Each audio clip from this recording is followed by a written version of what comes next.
আজ তো স্কুল ছুটির পর বেশ তাড়াতাড়ি বাস পেয়ে গেলাম। আর রাস্তাঘাটও দেখছি একটু ফাঁকাই আছে, তেমন একটা জ্যামও হয়নি। এক একদিন এত জ্যাম হয় বাবা, জ্যামে যখন আটকে যায় তো বিরক্ত লাগে। তো যাই হোক, বাসটা ফাঁকাই পেয়েছিলাম, বাস থেকে নেমেও গেলাম আর একদম বাড়িতেই চলে এসেছি। এরপর হ্যাঁ, তালা খুলে বাড়িতে ঢুকতে হবে, কারণ আমি তো বাড়িতে একা। তাই এবার আমি ক্লাবসিভেল গেটের তালাটা খুলবো, খোলার পরে ঘরে ঢুকতে পারবো। আর এক হাতে ব্যাগ নিয়ে এক হাতে তালা খোলা অসুবিধাও আছে। তো যাই হোক, প্রত্যেক দিনের তো আমার এটাই কাজ, নিজে নিজে তালা খুলি। তালা খুলেই তারপরে শুধু ক্লাবসিভেল গেটটা না, ভেতরে একটা দরজাতেও তালা দেওয়া থাকে।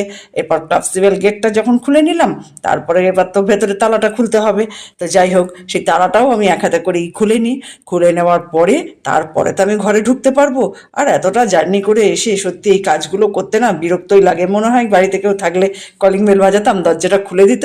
কিন্তু যাই হোক, সেই সুযোগ আর হবে না। তালাটা খুলে আমি তো এবার ঘরে ঢুকেই গেলাম। এবার ঘরে লাইট জ্বালাতে হবে, দরজা বন্ধ করতে হবে, ঘরে ঢুকলেই তো হবে না, দরজাটাও বন্ধ করে দিলাম। তারপরে তো গিয়ে আমি একটু ভালো করে ফ্যান চালিয়ে বসবো। আর এখন তো তেমন একটা ঠান্ডা পড়েনি, বেশ একটু গরমই আছে। তো যাই হোক, ঘরে ঢুকে গেছি। এরপরে আমি ব্যাগটা রেখে একটু বসলাম।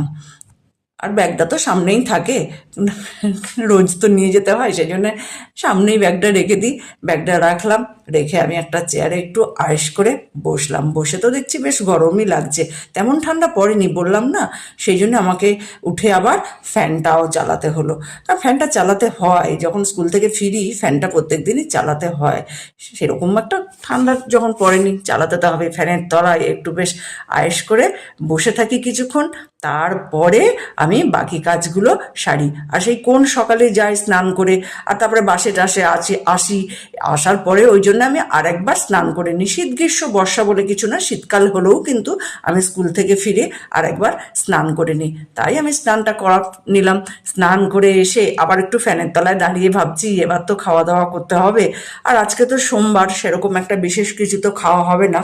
তো যাই হোক, রান্নাঘরে গেলাম, খাবারটা তো রেডি করতে হবে। কি খাবো সেটা তো দাঁড়িয়ে দাঁড়িয়ে ভাবলে হবে না। তাই দেখলাম যে না, সোমবার যখন শুধু ফল খেয়ে আজকে আর থাকবো না, ফল খেতে আর ভালো লাগে না। তো সেই জন্যে আমার একটু সাবু ভেজানো ছিল, সেই সাবু, দই, একটু কলা স্লাইস করে কেটে নিলাম, দুটো সন্দেশ নিলাম।